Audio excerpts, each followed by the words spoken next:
Damn.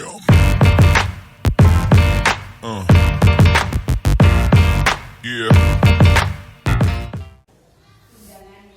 Menyanyikan lagu Indonesia Raya kepada Bapak Ibu disilakan berdiri.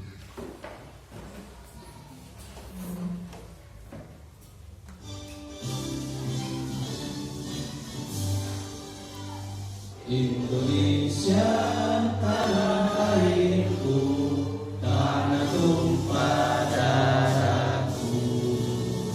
Di sanalah aku berdiri, jadi bantu ibuku. Indonesia kebangsaanku, bangsa dan tanah airku. Marilah kita berseru, Indonesia bersatu. Hiduplah tanahku, hiduplah negeriku, bangsaku, rakyatku semuanya. Bangunlah jiwanya, bangunlah badannya untuk Indonesia Raya. Indonesia Raya, merdeka, merdeka, tanahku, negeriku yang ku cinta. Indonesia Raya, merdeka, merdeka, hiduplah Indonesia Raya. Indonesia Raya, merdeka, merdeka, tanahku, negeriku yang ku cinta. Indonesia Raya, merdeka, merdeka, hiduplah Indonesia Raya. Kepada Bapak Ibu disilakan duduk kembali. Assalamualaikum warahmatullahi wabarakatuh.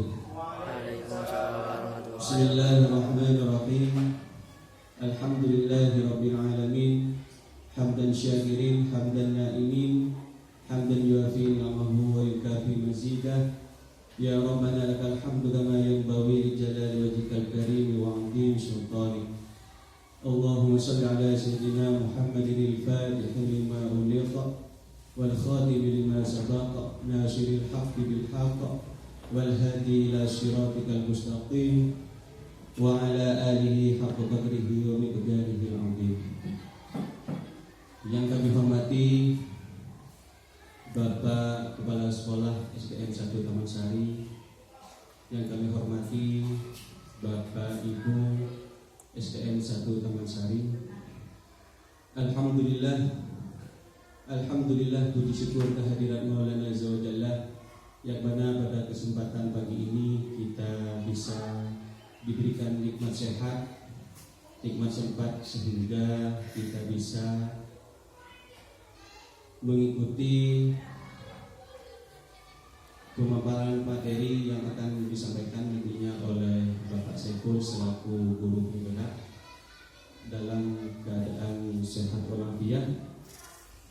Salawat serta salam semoga tetap eksis dan mengikhlas atas baginda agung Nabi Muhammad SAW, yang mana beliau telah berhasil membawa kita dari zaman ilmiah menuju ke zaman Islamiyah. Hadirin Bapak Ibu yang kami hormati, untuk menyingkat waktu, adapun rangkaian acara pada pagi hari ini, kami sebagai penuntun rangkaian acara akan membacakan rangkaian acara sebagai berikut. Acara yang pertama yaitu pembukaan, memasuki acara yang kedua yaitu sambutan Kepala Sekolah SDN 1 Taman Sari. Acara yang ketiga yaitu pemaparan materi. Acara yang keempat yaitu penutup. Sebelum acara ini dimulai, marilah kita buka bersama-sama dengan harapan acara dari awal sampai akhir bersamaan dengan ridha Allah Subhanahu wa taala. Ala hadhihi niyah wa ala kulli sholihat ya sholihin al-Fatihah.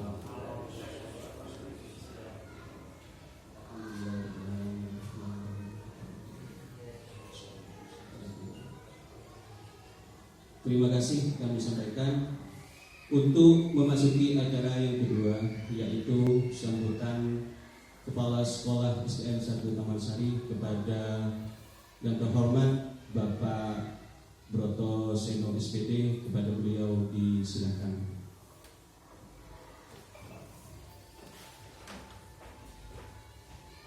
Assalamualaikum warahmatullahi wabarakatuh. Bismillahirrahmanirrahim. Rabbi shrah sadri wa yassir li amri wahlul 'uqdatam min lisani yafqahu qawli.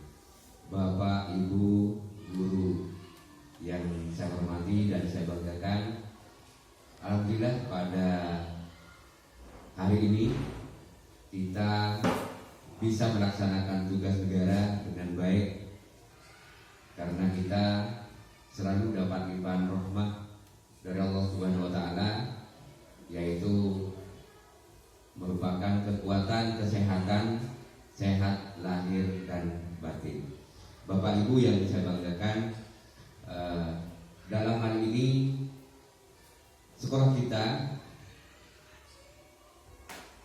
saya harapkan dan saya tekankan, karena sekolah kita posisinya berada di lingkungan masyarakat yang madani, maka kita harus melakukan, betul-betul harus kita lakukan terkait dengan budaya-budaya yang ada di lingkungan kita, harus dibawa ke lingkungan sekolah dengan budaya yang positif. Contoh soal budaya yang positif kita bisa aplikasikan dari sekolah. Wajib hukumnya Bapak dan Ibu, jika di pagi hari harus menyambut siswa. Ketika siswa datang harus memberi salam, menyapa siswa, memberi salam. Setelah itu jabat tangan. Kita budayakan hal-hal yang positif seperti itu, kita bisa lakukan setiap hari, sehingga nanti anak didik kita ketika sudah lulus dari SD 1 Taman Sari ini, dampak positifnya nyata. Karena terus terang aja lingkungan di sini ini ya masyarakatnya agamis, makanya kita harus lebih hati-hati, lebih fokus mendidik peserta didik kita dalam hal-hal yang positif. Budayakan hal-hal yang positif, tolong dibudayakan. Jadi yang saya sebutkan tadi, kita datang, kita sambut siswa kita. Yang kedua, hal-hal yang positif di lingkungan, hendaknya Bapak dan Ibu pada persepsi pembelajaran tolong selalu diingatkan kepada siswa kita terkait dengan sholat, mandi, berpakaian yang rapi. Jangan lupa lagi pamit sama orang tua. Ketika anak didik kita sudah bisa berpamitan pada orang tua, maka doa orang tua selalu menyertai peserta didik kita. Insya Allah di sekolah kita pendidikan akan berjalan dengan baik. Yang berikutnya, hal-hal yang positif, hendaknya Bapak dan Ibu selalu mengingatkan. Kalau tadi pada persepsi kita mengingatkan, ketika pulang, karena kita masuk di negara Indonesia, tolong tekankan cinta NKRI. Bagaimana caranya untuk mencintai NKRI ini? Maka ketika hampir pulang, upayakan setiap kelas. Saya selaku kepala sekolah menekankan, wajib hukumnya memberikan pembelajaran dengan bernyanyi bersama lagu-lagu wajib, lagu-lagu daerah, sehingga budaya pada kecintaan NKRI ini terus berlanjut. Itu aja sementara dari saya.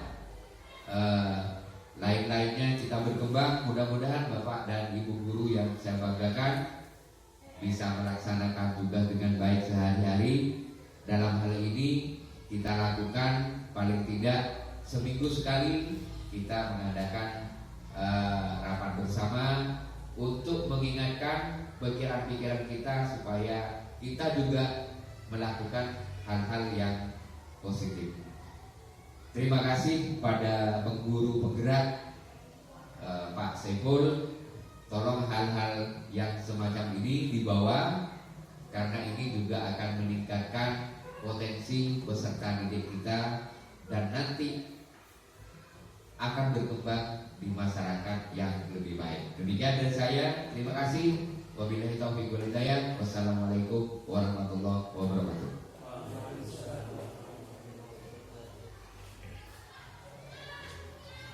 Terima kasih kami sampaikan. Itulah tadi sambutan yang telah disampaikan oleh kepala sekolah kita. Semoga apa yang telah disampaikan memberikan manfaat kepada kita semua, lebih-lebih kepada anak didik kita. Terima kasih. Untuk memasuki acara yang ketiga, yaitu pemaparan materi yang bertemakan yaitu diseminasi penerapan budaya positif di Sekolah Dasar Negeri 1 Taman Sari. Kepada yang terhormat Bapak Saiful SPDR, waktunya kami persilakan.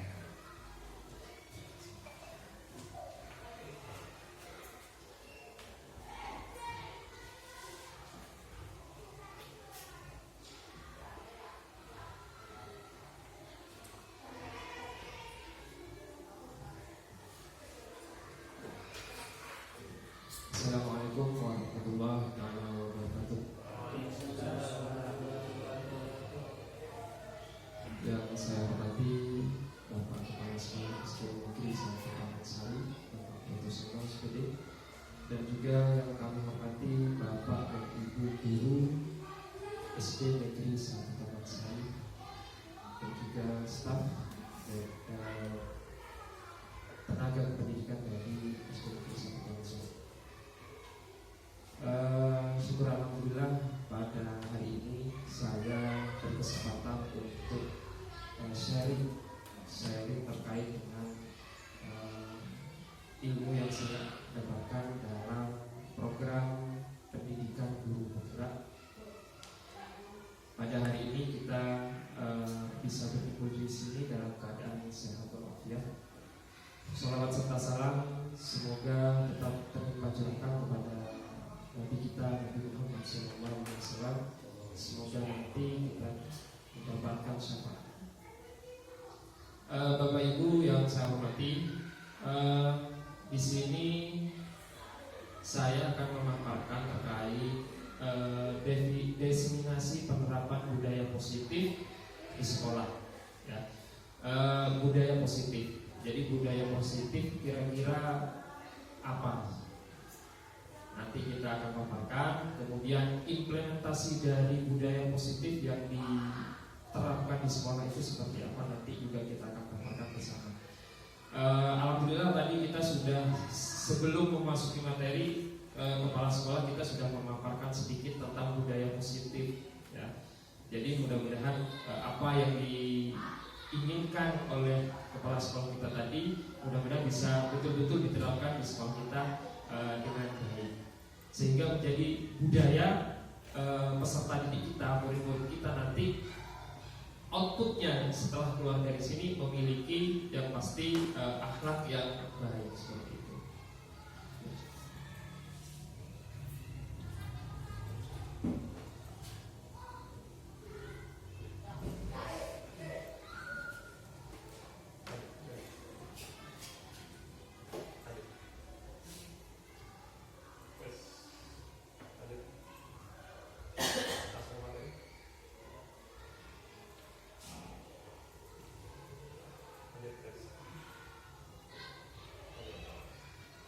Baik, sebelum memasuki kepada budaya positif yang ada di sekolah kita yang harus kita terapkan di sekolah, di sini ada pemikiran KHD. KHD ini Ki Hajar Dewantoro, ya.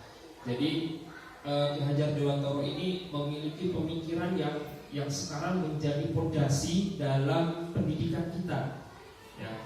Jadi KHD mengibaratkan sebagai apa? Sekolah diibaratkan sebagai tanah tempat bercocok tanam, sehingga guru harus mengusahakan sekolah menjadi lingkungan yang menyenangkan, menjaga dan melindungi murid dari hal-hal yang tidak baik.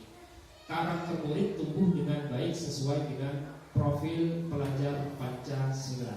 Nah, jadi di sini sekolah menurut KHD itu diibaratkan bercocok tanam. Jadi kita menanamkan ilmu, mentransfer ilmu kepada murid-murid kita, diibaratkan sebagai petani lah, seperti itu, bercocok tanam.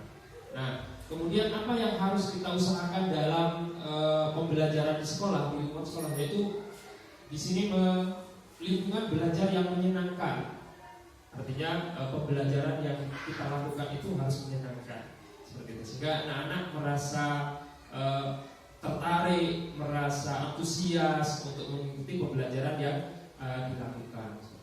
Menjaga, pastinya kita sebagai guru, kita menjaga murid-murid kita. Bagaimana caranya supaya kita bisa memastikan bahwa murid-murid kita itu nanti akan mendapatkan ilmu yang sesuai dengan kemampuannya, seperti itu.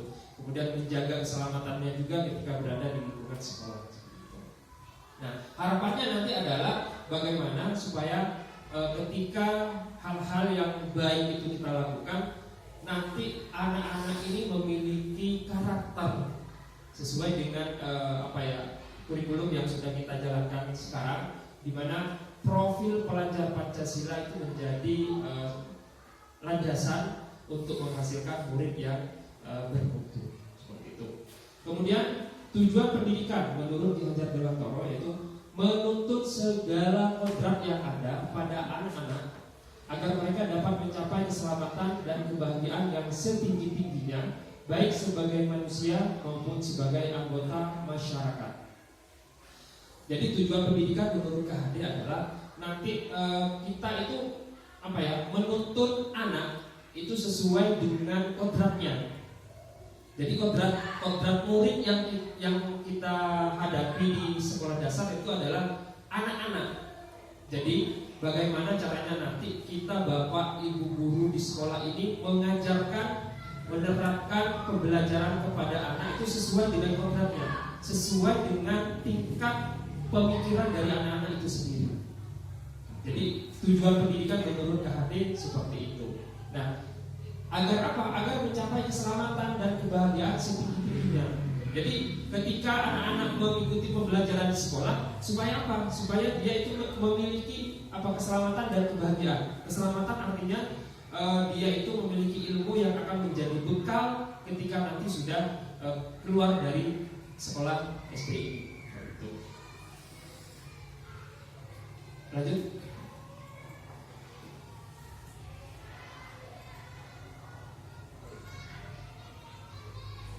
Nah, kita masuk kepada budaya positif. Nah, apa itu budaya positif? Budaya positif adalah sebuah nilai kebajikan yang menjadi keyakinan dan pada akhirnya menjadi karakter atau ciri khas dari sebuah komunitas atau lembaga. Jadi ini Bapak Ibu, budaya positif. Budaya positif adalah sebuah nilai kebajikan. Jadi nilai kebajikan, kalau kita sebutkan, kalau yang kita amati tadi, Bapak Kepala Sekolah kita menyampaikan bahwa ketika anak datang ke sekolah di pagi hari, kita sambut. Nah, ada nilai kebajikan di sana. Ya, menyambut anak didik yang datang ke sekolah. Seperti itu. Jadi budaya positif itu hal-hal yang baik dilakukan dan memiliki nilai kebajikan. Nilai kebajikan. Contoh misalnya kalau di kelas, ya kita rujukan ke dalam kelas. Kalau di kelas itu ada piket kelas. Nah, piket kelas. Apa nilai kebajikan daripada anak yang melakukan tugasnya, kewajibannya dalam melaksanakan tugas yang diberikan atau peraturan yang ada di kelas itu sendiri. Misalnya melakukan bersih pada waktu dan tempat yang sudah ditentukan, dijadwal seperti itu. Jadi apa nilai kebajikannya? Nilai kebajikannya adalah tanggung jawab. Jadi anak bertanggung jawab melaksanakan aturan atau mungkin kesepakatan kelas yang diberikan di dalam kelas itu sendiri. Jadi nilai-nilai kebajikan seperti itu. Jadi budaya positif adalah nilai kebajikan. Nanti banyak sekali hal-hal yang mungkin bisa kita terapkan di dalam sekolah kita tentang budaya-budaya positif yang mengandung kebajikan-kebajikan di dalamnya seperti itu. Ya, kita.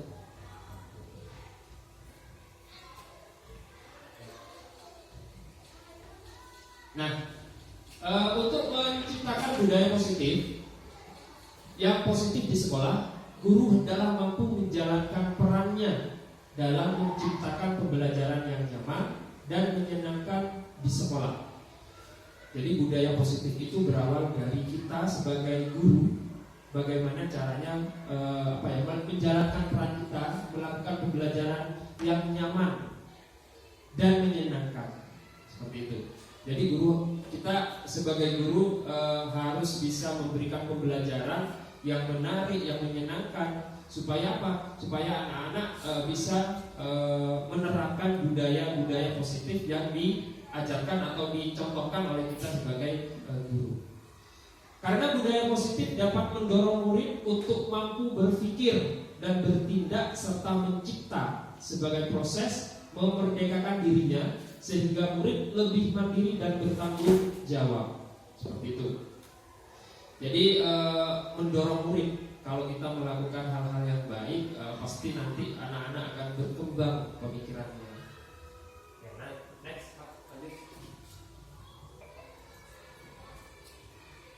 Nah, di sini ada beberapa konsep yang harus diketahui untuk bisa membentuk budaya positif.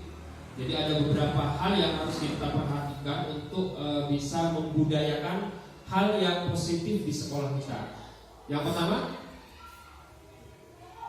disiplin positif. Nah, ini yang penting. Disiplin positif adalah pendekatan mendidik murid untuk melakukan kontrol diri dan mencapai kepercayaan diri, sehingga mampu menciptakan murid yang merdeka dalam pembelajaran. Jadi kalau kita dengar kata disiplin ini nanti pasti akan pikiran kita akan berpikir ke arah aturan, ya, seperti itu. Kemudian dalam rangka menciptakan lingkungan positif, salah satu strategi yang perlu kita tinjau kembali adalah penerapan disiplin di sekolah kita. Jadi untuk budaya positif mungkin ada hal-hal yang perlu kita perhatikan lagi, tinjau lagi, supaya nanti budaya positif yang ingin kita capai bersama itu bisa terwujud.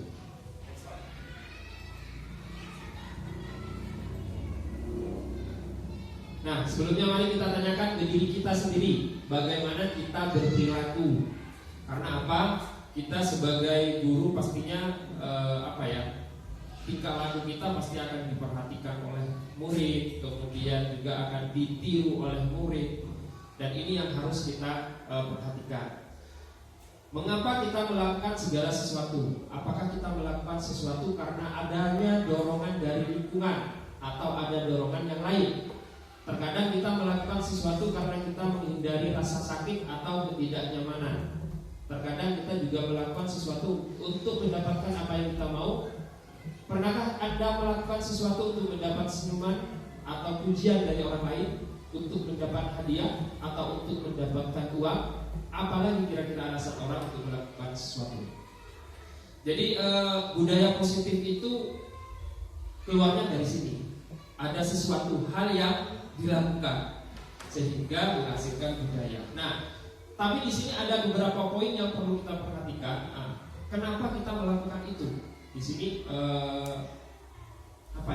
apakah kita melakukan sesuatu itu karena ingin mendapat pujian, karena ingin mendapat hadiah? Nah, ini apakah ini baik untuk kita atau bagi murid-murid kita? Nanti kita akan bahas lebih ke belakang lagi ya. Nah, di sini ada pertanyaan pemantik, Bapak Ibu. Hukuman dapat mendisiplinkan anak. Nah, apakah hukuman dapat mendisiplinkan anak? Kemudian, apakah pemberian hukuman dengan hal positif seperti membaca atau membersihkan halaman sekolah dapat meningkatkan disiplin anak? Kemudian yang ketiga, apakah memberi penghargaan dapat meningkatkan motivasi belajar anak? Jadi ini arahnya adalah kepada hal-hal yang tadi, budaya positif yang bisa kita lakukan dalam sekolah kita. Jadi apakah hukuman dapat mendisiplinkan anak? Jadi hukuman itu apakah bisa mendisiplinkan anak? Ini masih akan menjadi pertanyaan bagi kita. Kalau kita menghukum anak, apakah anak ini bisa tidak mengulangi kesalahan yang kedua kalinya dan seterusnya? Apakah kalau kita hukum anak ini akan merasa berhenti? Apakah tidak akan mengulangi lagi? Seperti itu. Ini masih nanti akan kita kaji bersama. Kemudian lanjut Pak, langsung ke berikutnya.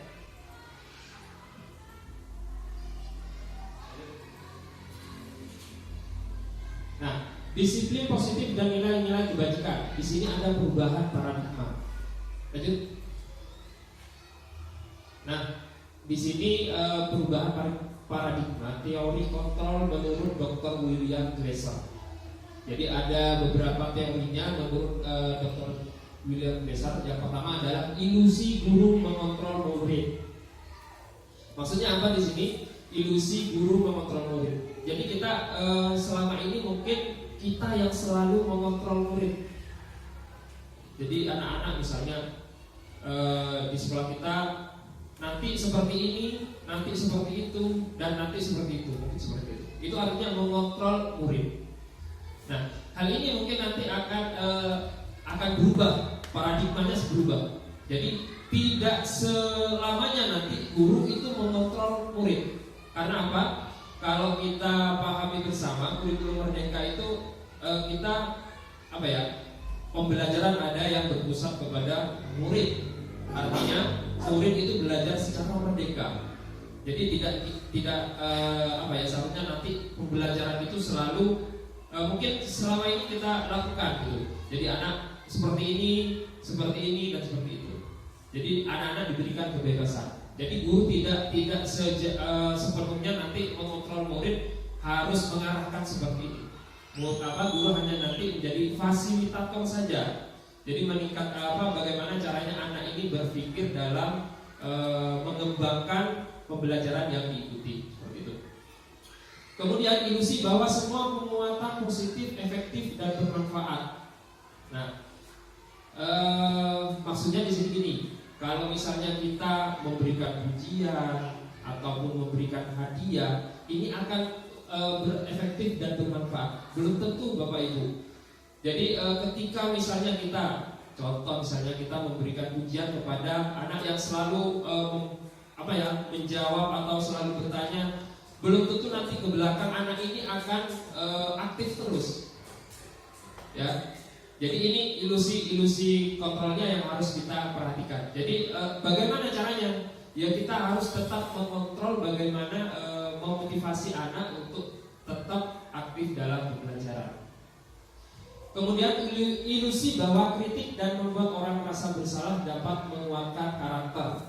Jadi kalau di sini kita perhatikan, mungkin selama ini anak-anak ada yang salah selalu kita marahi, ada yang pokoknya melakukan kesalahan itu kita marahilah seperti itu. Jadi ini merasa bersalah dapat menguatkan karakter. Jadi kalau misalnya ada anak yang salah, kemudian kita marahi seperti ini dampaknya bisa ada dua maksud. Bisa anak ini semakin kuat ketika dia melakukan kesalahan, bisa anak ini nanti akan kuat untuk merubah kesalahan yang dilakukan. Gitu. Kemudian yang berikutnya ilusi bahwa orang dewasa memiliki hak untuk memaksa. Nah, ini kadang-kadang yang perlu kita perhatikan Bapak Ibu. Kadang-kadang orang dewasa dalam hal ini kita sebagai guru mungkin ya selalu berkehendak menurut kita masing-masing. Jadi kita memaksakan apa yang menurut kita baik itu dilakukan kepada anak kita, murid-murid kita. Jadi memaksakan diri seperti itu. Jangan misalnya, pokoknya kamu seperti ini, seperti ini, seperti ini, seperti itu. Jadi kontrol kita nanti sebagai guru tidak boleh ada pikiran seperti itu. Next, Pak.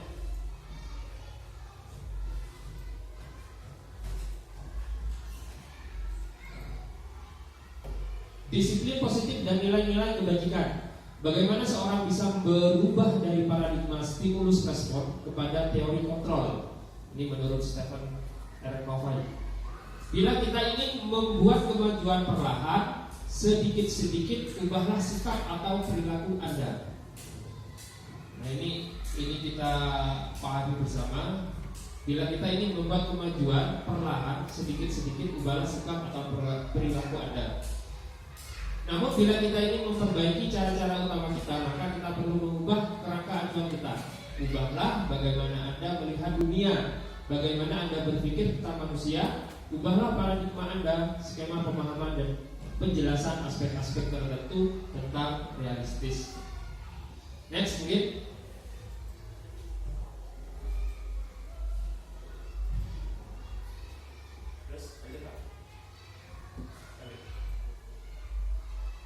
Nah, di sini ada tabel perubahan paradigma stimulus respon ke teori kontrol. Jadi di atas di sini realitas kebutuhan kita semua.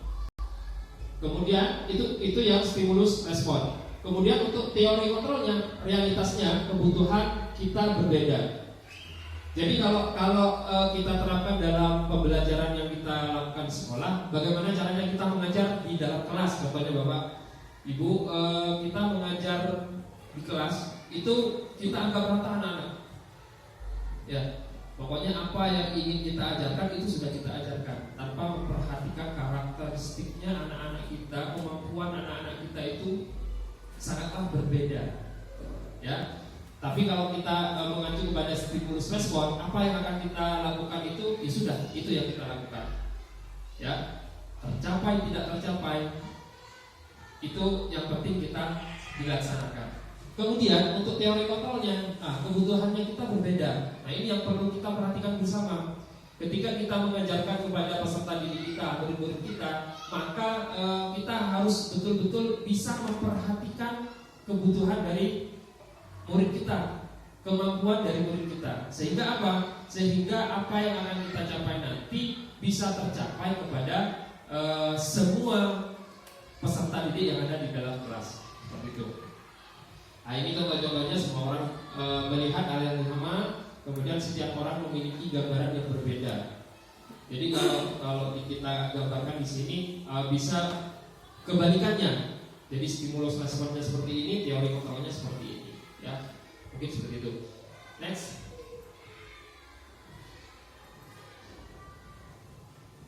Disiplin positif dan nilai-nilai kebajikan. Makna kata disiplin. Nah, ini. Ketika mendengar kata disiplin, apa yang terbayang pada benak Anda?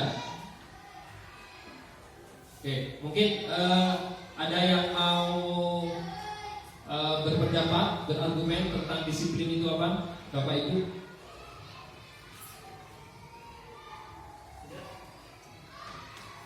Disiplin itu apa? Mentaati semua peraturan yang berlaku. Mentaati peraturan yang berlaku, semua peraturan yang berlaku. Oke. Ada yang lain mungkin? Baik, kita lanjut. Peraturan. Oke, lanjut.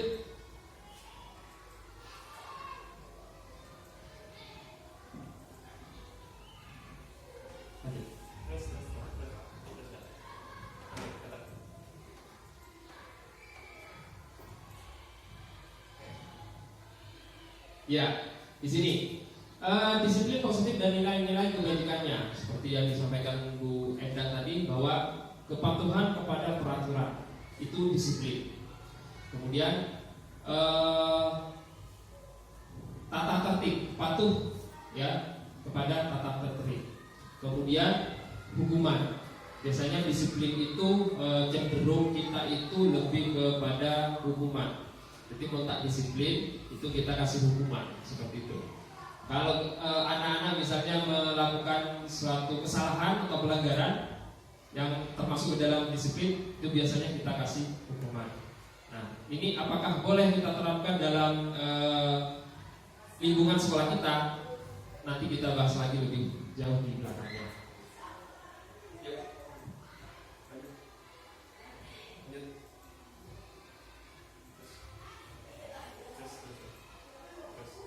Oke. Nah, Ki Hajar Dewantara menyatakan bahwa di mana ada kemerdekaan, disitulah harus ada disiplin yang kuat. Nah, sungguh pun disiplin itu bersifat self-disiplin, artinya disiplin pada diri kita sendiri. Jadi kedisiplinan itu harus muncul dari diri kita sendiri. Sungguh pun disiplin itu bersifat self-disiplin, yaitu kita sendiri yang mewajibkan kita dengan sekeras-kerasnya. Artinya kita yang berusaha untuk melakukan sikap disiplin itu, melakukan sendiri dengan kemauan sendiri. Tetapi itu sama saja, sebab jikalau kita tidak cakap melakukan self-disiplin, wajiblah penguasa lain yang mendisiplinkan diri kita. Jadi kalau misalnya kita melanggar suatu aturan atau kesepakatan, maka harus ada orang yang melakukan memperingati, sehingga orang yang melakukan ketidakdisiplinan itu menyadari bahwa dirinya itu merasa salah, seperti itu. Next.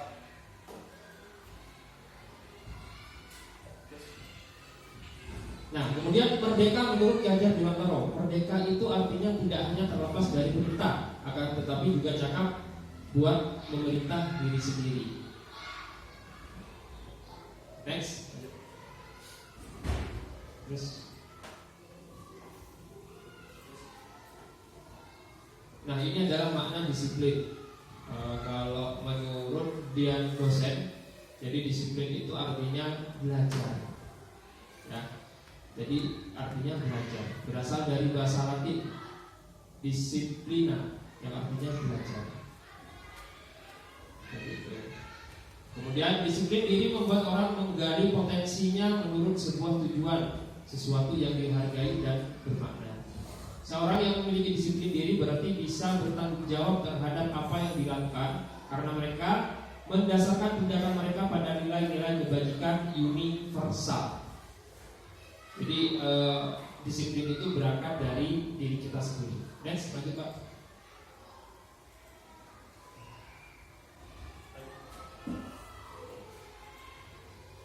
Nah, tujuan pendidik dalam penerapan disiplin. Jadi tujuannya apa? Menciptakan anak-anak yang memiliki disiplin diri sehingga mereka bisa berperilaku dengan mengacu pada nilai-nilai kebajikan universal dan memiliki motivasi intrinsik, bukan ekstrinsik. Jadi disiplin itu seperti yang dipaparkan tadi, bahwa disiplin itu berasal dari diri kita sendiri, berasal dari dirinya sendiri, sehingga dia itu bisa melakukan sesuatu hal itu sesuai dengan aturan yang berlaku. Jadi bukan dimotivasi atau dorongan dari orang lain, tetapi memang harus muncul dari dalam diri sendiri.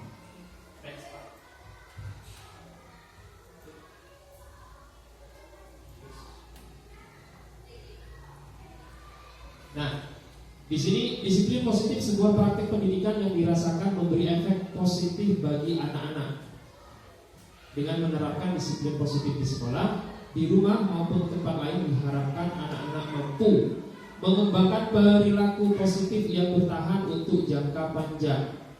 Kemudian mengembangkan kemampuan untuk mengelola diri dan tahan terhadap godaan atau kesulitan. Kemudian mengembangkan motivasi intrinsik dengan pembiasaan sejak dini. Nah, ketiga hal tersebut dapat dibentuk dengan membangun sebuah komunikasi yang positif antara guru, murid, atau orang tua dan anak. Jadi budaya positif di sini ya, ada hubungannya ya dengan membangun sebuah komunikasi yang positif antara guru dan murid atau orang tua dan anak. Next.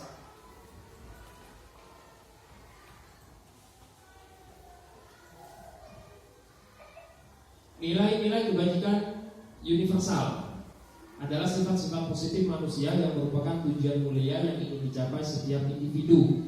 Nilai-nilai tersebut bersifat universal dan lintas bahasa, suku, bangsa, agama maupun latar belakang. Jadi menyeluruh seperti ini. Ini beberapa pendapat yang dikemukakan oleh beberapa ahli. Next, lanjut.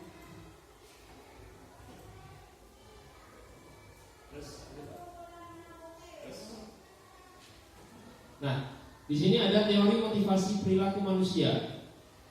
3 motivasi perilaku manusia. Jadi ada 3 dasar yang menurut Jan Dosek itu yang mendorong kita untuk berperilaku. Yang pertama adalah untuk menghindari ketidaknyamanan atau hukuman. Kemudian yang kedua untuk mendapatkan imbalan dari orang lain atau institusi. Kemudian 3 untuk menghargai diri sendiri. Nah, kalau kita pahami di sini teori motivasi perilaku manusia, kalau menurut Bapak Ibu di sini dari ketiga pendapat ini, ketiga motivasi ini, yang paling membangun itu yang nomor berapa, Bapak? Nomor 3 ya. Ya, untuk menghargai diri sendiri. Jadi kita melakukan suatu perilaku motivasi budaya positif, hal yang baik itu untuk menghargai diri sendiri. Tidak karena didasari tak nyaman kok misalnya seperti tidak enak saya, makanya saya harus berbuat seperti ini. Saya tidak enak sama yang ini, saya harus berbuat seperti ini. Kemudian karena untuk mendapatkan imbalan, saya mau melakukan ini kalau saya mendapatkan imbalan. Ini jangan sampai nanti kita menerapkan teori motivasi yang nomor 1, nomor 2. Nah, jadi yang harus kita terapkan yang mana? Yang nomor 3, yaitu untuk menghargai diri sendiri. Lanjut.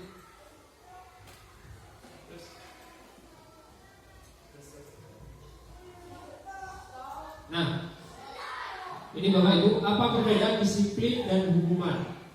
Disiplin merupakan tindakan untuk memperbaiki kesalahan yang anak perbuat tanpa membuatnya merasa malu, yang bertujuan mengembangkan karakternya menjadi sebuah kebiasaan yang baik dalam waktu yang lama.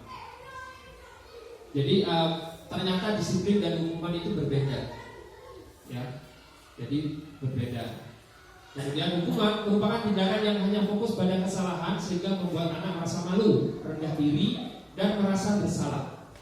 Ya, anak akan mengingat selamanya bagaimana ia diperlakukan. Hukuman juga bersifat tidak terencana atau tiba-tiba. Jadi bedanya disiplin dan hukuman di sini. Kalau disiplin mungkin semacam konsekuensi yang harus dilakukan atas kesalahan yang dilakukan. Tapi kalau hukuman itu terkait dengan pelanggaran yang dilakukan oleh anak kita terhadap peraturan-peraturan yang sudah ditetapkan di sekolah. Seperti itu. Lanjut. Oke. Lanjut. Lanjut. Terus next saja. Sudah tadi kita jelaskan di atas. Terus. Next. Nah, ini maksudnya di sini. Jadi 3 teori yang tadi kita cermati di depan, ini yang nomor 1 adalah motivasi eksternal. Jadi kita melakukan sesuatu itu karena ada dorongan dari luar. Kemudian yang nomor 2 juga eksternal juga, ya. Kemudian yang ketiga adalah motivasi internal. Lanjut. Next, terus.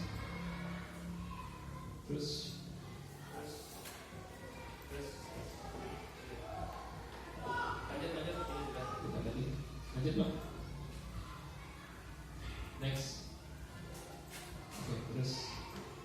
Oke, lanjut. Oke. Dan dihukum oleh penghargaan, bahwa penghargaan berlaku sama dengan hukuman. dalam arti meminta atau membujuk seseorang untuk melakukan sesuatu untuk memenuhi suatu tujuan tertentu dari orang yang meminta atau membujuk. Dorongannya eksternal dan akan ada faktor ketergantungan, beberapa dampak dari pemberian penghargaan al-fikr. Ya, jadi kalau kita cermati argumen yang di al-fikr terapkan di sini bahwa penghargaan itu memiliki dampak yang kurang baik juga. Ya.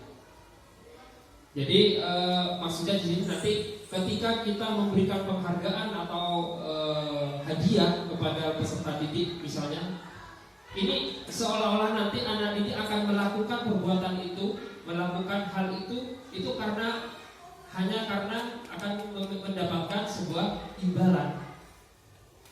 Ya. Kemudian lanjut Pak, kita lanjut.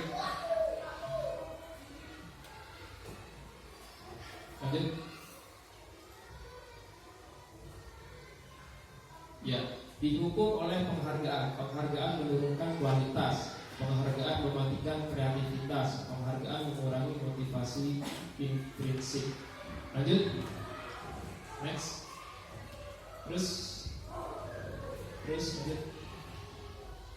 Oke. Nah, bentuk program kebajikan apresiasi. Dalam memberikan apresiasi atau pengakuan perlu diingat beberapa hal, atau beri pengakuan secara khusus, beri pengakuan secara pribadi, beri pengakuan kepada semua murid bergantian, kemudian beri pengakuan secara konsisten, fokus pada proses. Jadi kalau kita memberikan apresiasi atau pujian kepada anak, mungkin ada hal-hal yang perlu diperhatikan. Ada di sini pemberian secara khusus, pribadi, kemudian menyeluruh kepada semua murid, kemudian apresiasi itu dilakukan secara konsisten. Lanjut.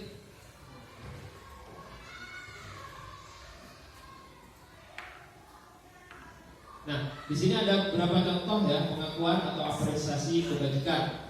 Jadi ada indikatornya di atas adalah pembuka, kemudian nilai kebajikan, situasinya. Nah, kalimatnya adalah kemarin saya perhatikan rasa empatimu besar sekali pada saat menolong murid baru di kelas kita.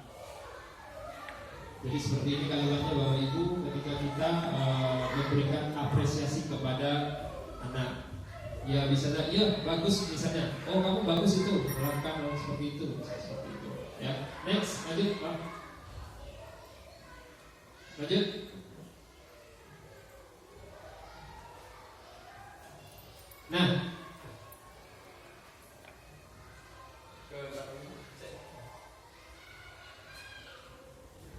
Nah, di sini ada beberapa tindakan guru ya. Kalau kita cermati di sini ada 1, 2, 3, 4, 5, 6, 7.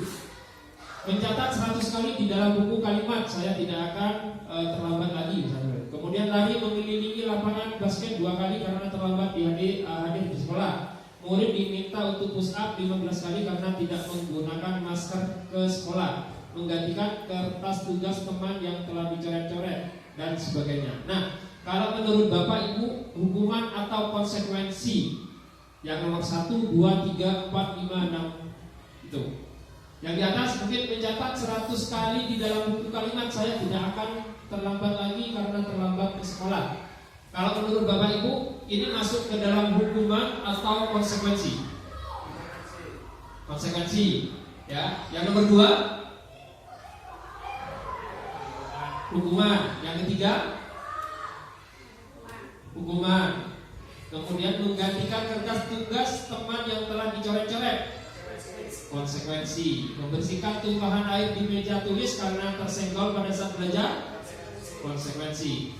Murid disuruh untuk tidak mengenakan sepatu seharian di sekolah karena tidak mengenakan sepatu hitam. Hukuman. Kemudian lari mengelilingi lapangan basket 2 kali karena terlambat 10 menit untuk pelajaran videokan. Hukuman. Oke, next.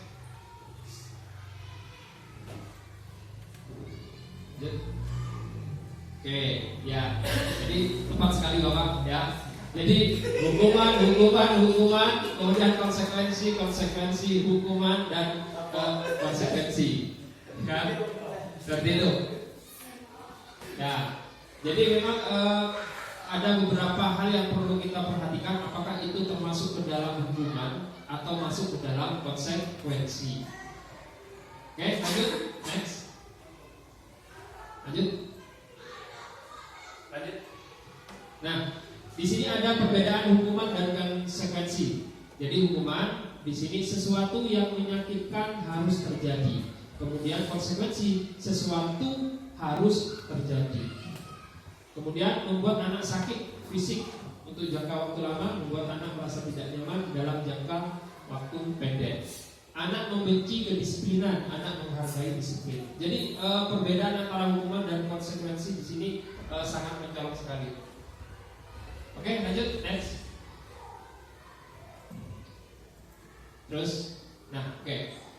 Apa itu restitusi? Nah, restitusi adalah proses menciptakan kondisi bagi murid untuk memperbaiki kesalahan mereka, sehingga mereka bisa kembali pada kelompok mereka dengan karakter yang lebih kuat. Restitusi juga merupakan proses kolaboratif yang mengajarkan murid untuk mencari solusi untuk masalah mereka dan membantu murid berpikir tentang orang seperti apa yang mereka ingin menjadi tujuan mulia dan bagaimana mereka harus memperlakukan orang lain. Jadi restitusi ini adalah suatu langkah bagaimana caranya kita Bapak Ibu guru di sekolah menyelesaikan permasalahan-permasalahan yang ada di sekolah. Mungkin selama ini kita menerapkan beberapa tentang restitusi. Contoh misalnya Bapak Ibu, kita sering memperhatikan di sekolah kita ada anak yang nangis. Kemudian kita tanyakan, kenapa kamu nangis? Ya, kemudian dijawab karena ini Pak, misalnya didorong oleh temannya. Nah, akhirnya kita memanggil temannya untuk apa? Mengklasifikasi apa? Klarifikasi. Apakah benar laporan yang dilaporkan yang sebelumnya itu? Nah, sebenarnya itu adalah langkah-langkah restitusi, ya. Tetapi restitusi itu nanti ada 3 langkah yang harus kita lewati sehingga bisa dikatakan bahwa orang ini sudah guru terutama bisa menyelesaikan sebuah permasalahan yang ada di sekolah dengan restitusi. Kemudian, oke, lanjut Pak.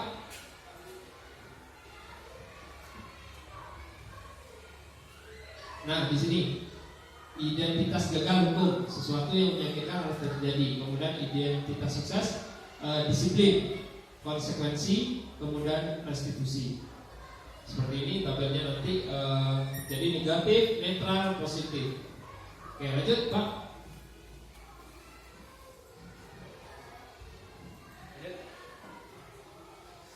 Ya, ciri-ciri restitusi ada 9 di sini. Nomor 1, bukan untuk menebus kesalahan, namun untuk belajar dari kesalahan. Jadi langkah-langkah restitusi itu bukan kemudian kita menghukum anak, tetapi bagaimana caranya kita mencari solusi dari kesalahan yang dilakukan. Memperbaiki hubungan, kemudian tawaran bukan paksaan. Restitusi menuntut untuk melihat ke dalam diri. Restitusi menjadi kebutuhan dasar yang mendasari tindakan. Jadi pada intinya Bapak Ibu, restitusi itu adalah bagaimana caranya kita menyelesaikan dengan permasalahan yang dihadapi anak kita itu dengan pendekatan. Kemudian mencarikan solusi dari apa yang dihadapi, masalah yang dihadapi. Ya, kemudian memberikan penguatan kepada murid kita supaya tidak melakukan atau mengulangi perbuatan yang salah itu tadi. Lanjut Pak. Next. Terus. Lanjut. Oke. Oke, lanjut terus. Oke. Nah, tadi adalah keyakinan kelas. Mengapa tidak peraturan saja? Mengapa harus keyakinan kelas? Nah, ini yang perlu kita perhatikan Bapak Ibu. Peraturan dan keyakinan kelas itu berbeda ya. Jadi mengapa kita memiliki peraturan harus menggunakan helm bila mengendarai kendaraan roda 2? Mengapa kita memiliki peraturan 3M menggunakan masker, mencuci tangan dan menjaga jarak 1,5 meter? Mengapa kita memiliki peraturan harus datang tepat waktu pada saat mengikuti peraturan? Nah, untuk memotivasi intrinsik kembali ke nilai-nilai keyakinan lebih menggerakkan seseorang dibandingkan mengikuti serangkaian peraturan-peraturan. Jadi kalau misalnya tadi keyakinan, kenapa bukan peraturan, tapi harus keyakinan. Jadi keyakinan yang dimaksud di sini adalah supaya nanti motivasi intrinsiknya itu muncul dari dirinya sendiri, sehingga seseorang itu akan melakukan serangkaian kegiatan-kegiatan itu karena termotivasi dari diri sendiri, bukan karena peraturan-peraturan yang ada seperti itu. Oke, lanjut.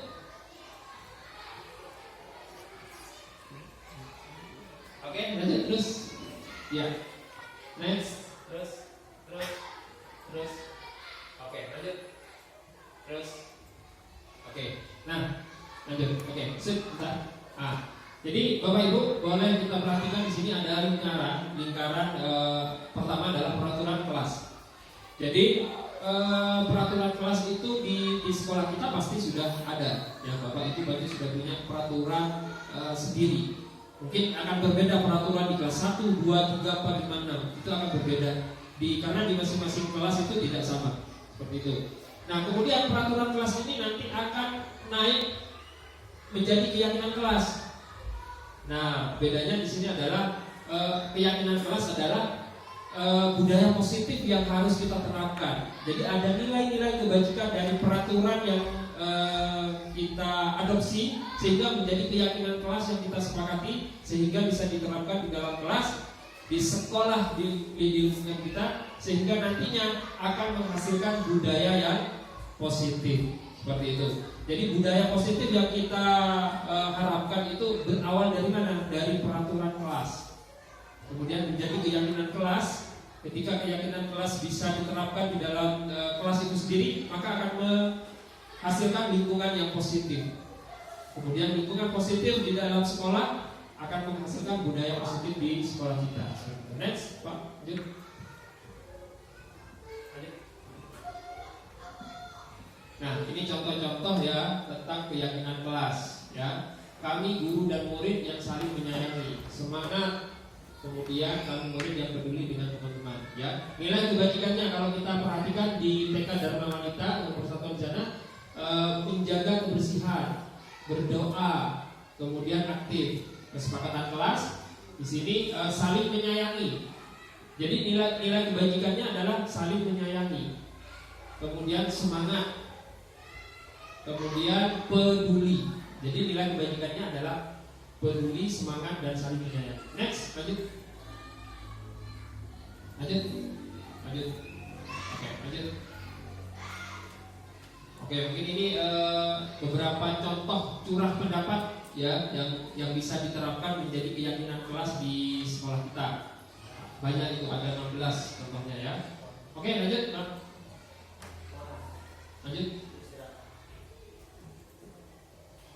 Oke, Bapak Ibu, mari kita perhatikan tabel di atas. Kira-kira yang masuk keyakinan kelas itu yang mana? Itu peraturan keyakinan kelas. Selalu kembalikan buku ke tempatnya. Dilarang mengganggu orang lain. Hadir di sekolah 15 menit sebelum pembelajaran dimulai. Dilarang melakukan kekerasan. Dilarang menggunakan narkoba bergantian atau menunggu giliran. Gunakan masker, jangan berlari di kelas atau koridor. Itu adalah peraturan. Nah, kalau misalnya kita jadikan keyakinan kelas, nilai kebajikan, kira-kira peraturan itu yang mana? Itu yang harus kita kembangkan nanti, ya. Oke, lanjut next, Pak.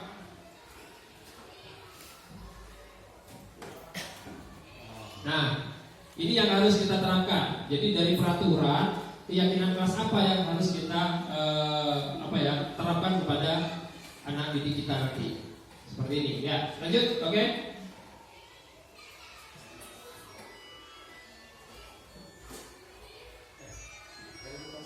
Terus lanjut. Oke, kebutuhan dasar manusia. Jadi ada 5 ini, ada bertahan hidup, kasih sayang dan rasa diterima, penguasaan, kebebasan, dan kesenangan. Oke, ini adalah kebutuhan dasar manusia. Lanjut. Terus, oke, 5 posisi kontrol yang dosen dalam bukunya menyebutkan bahwa ada 5 posisi kontrol yang harus kita posisikan. Jadi apa saja 5 posisi kontrol yang harus kita kita pahami sebagai guru, ya. Lanjut, Pak. Penghukum. Nah, jadi salah satu posisi kontrol kita sebagai pendidik atau guru nomor 1 adalah penghukum.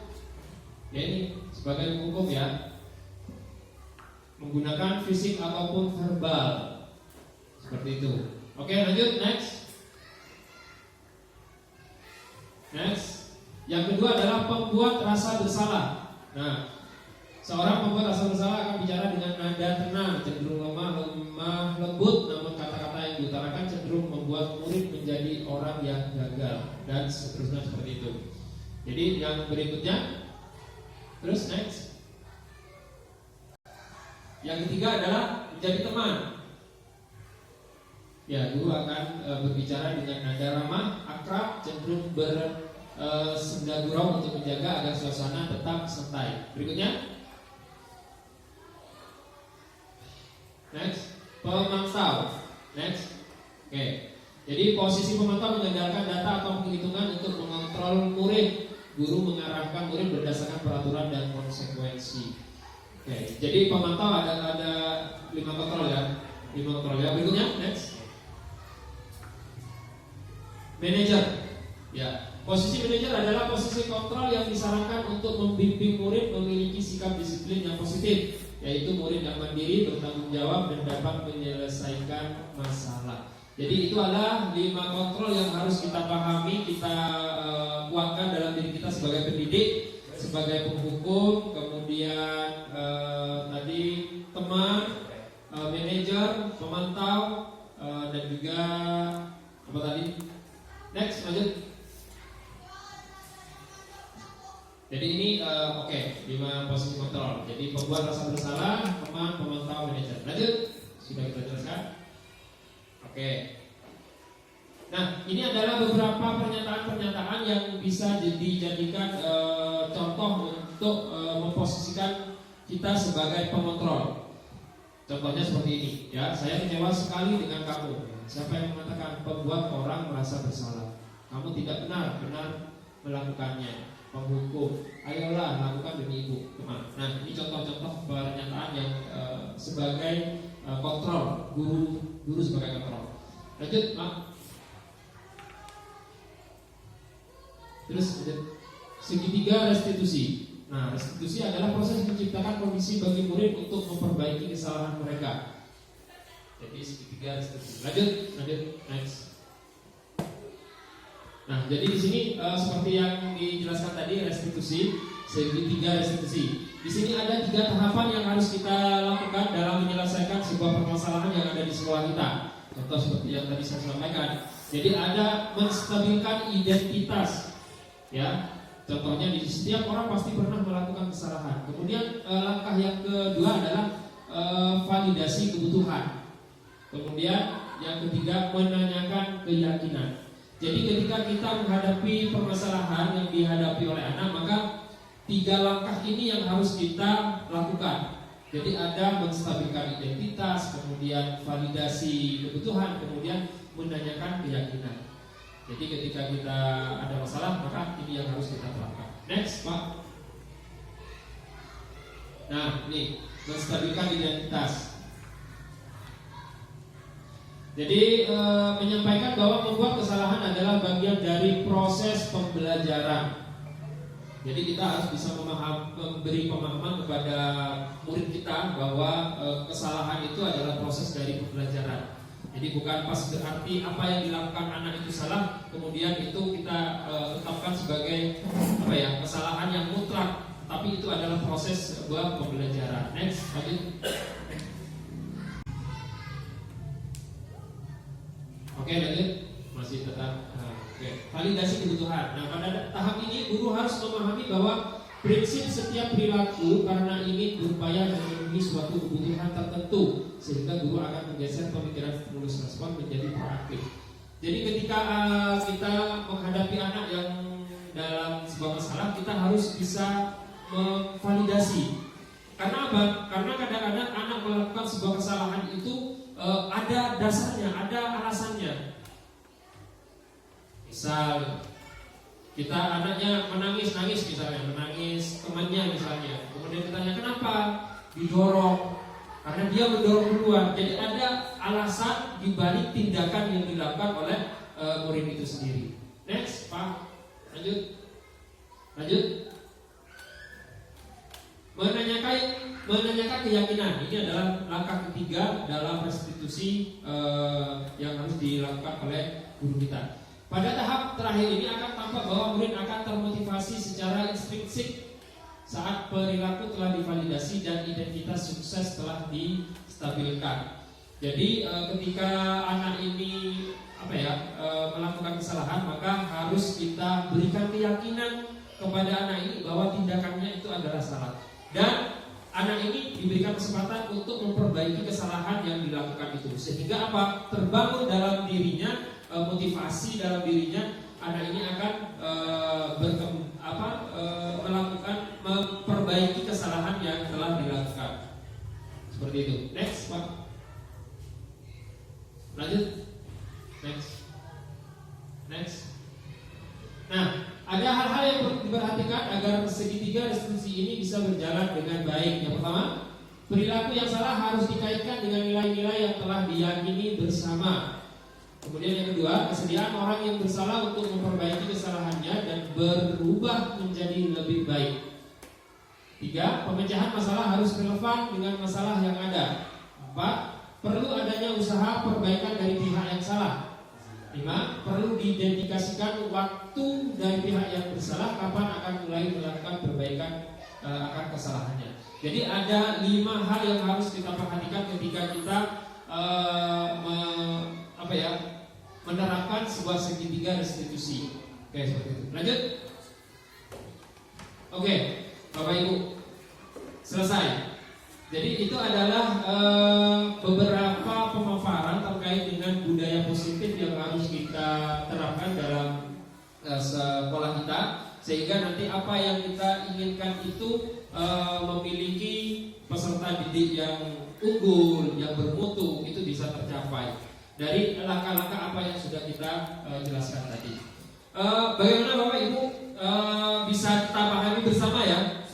Bisa ya. Nah, nanti kita terapkan bersama-sama, kita belajar bersama-sama supaya budaya positif yang ada di sekolah kita ini bisa lebih ditingkatkan lagi dan bisa menghasilkan murid yang bermutu ya. Karena sebagai pendidik pastinya kita ingin anak didik kita ini sukses, kemudian memiliki akhlak yang baik, kemudian ilmunya juga yang baik dan banyak seperti itu.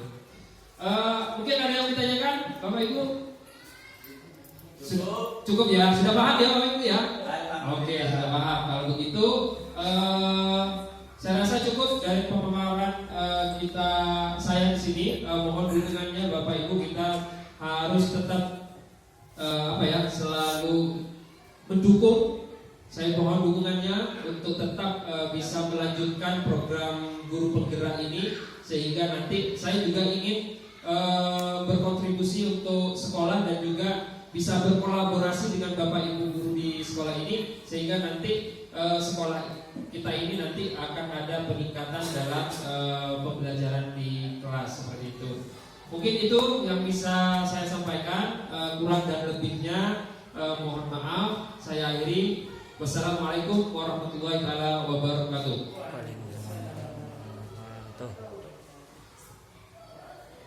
Terima kasih kami sampaikan. Itulah tadi pemaparan materi yang telah disampaikan oleh Bapak Saiful SPDGM sebagai guru penggerak khususnya di sekolah ketika ini.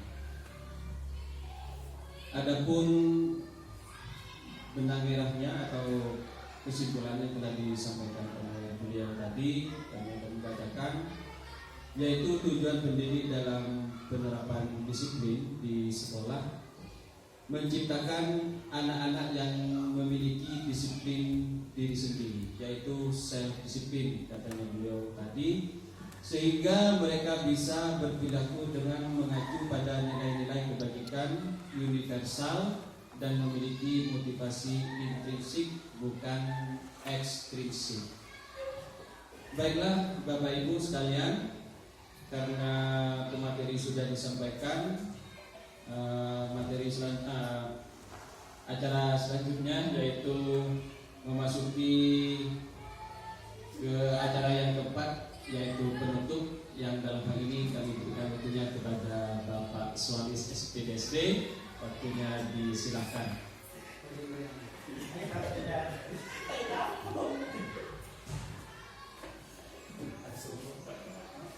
Assalamualaikum warahmatullahi wabarakatuh.